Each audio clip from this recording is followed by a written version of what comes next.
by Ed Hammond, Dinesh Nair and Ian King, Bloomberg Broadcom is considering a bid of more than $100 billion for Qualcomm, according to people familiar with the matter, in what would be the biggest ever takeover of a chipmaker. Broadcom is speaking to advisors about the potential deal, said the people, who asked not to be identified because talks are private.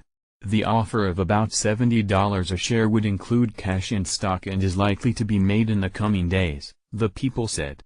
A final decision on whether to proceed has not been made, they said. Qualcomm shares rose as much as 19% in New York in their biggest intraday move since October 2008, after Bloomberg News first reported the takeover plans.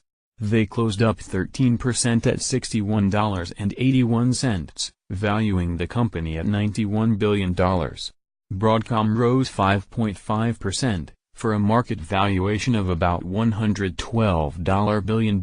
Representatives for Broadcom and Qualcomm declined to comment. Broadcom Chief Executive Officer Hock Tan is a voracious acquirer, and he's played a key role in a wave of consolidation engulfing the $300 billion semiconductor industry over the last 3 years. Broadcom, created in 2016 when Avago Technologies Limited acquired Broadcom Corporation for $37 billion.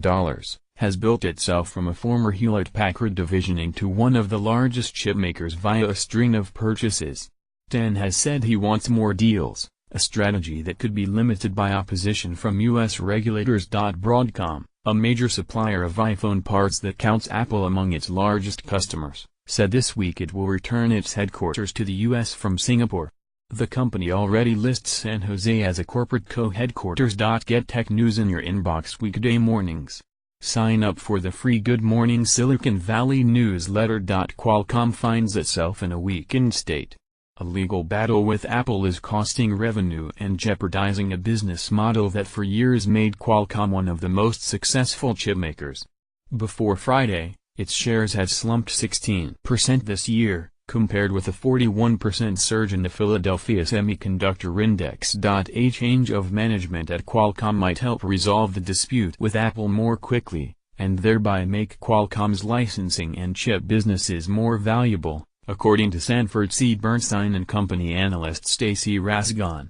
Earlier this week, Qualcomm executives said the legal process would proceed under the court's schedule, indicating no resolution soon. Maybe they have a better relationship with Apple, maybe they settle, Rascon said. At issue between Qualcomm and Apple are licensing fees the chipmaker charges for patents that cover the basics of how mobile phone systems work.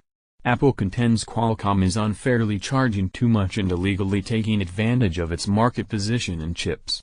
Qualcomm has countered that Apple, one of its largest customers, has lied to regulators in an unfair attempt to bully its opponent into charging less. Qualcomm, based in San Diego, is also confronting headwinds in closing its $47 billion purchase of NXP Semiconductors. The deal is facing regulatory scrutiny in Europe and opposition from some shareholders including activist hedge fund firm Elliott Management Corporation, which has argued the offer undervalues NXP. Aside from the financial challenges of such a large deal, Broadcom may also encounter close regulatory scrutiny. Based on 2016 revenue, the enlarged company would be the world's third largest chipmaker behind Intel and Samsung Electronics. That would give it control of a big part of the supply chain of vital phone components such as Wi-Fi and cellular modem chips. The two companies are already among the top 10 providers of chips in an industry that's consolidating rapidly.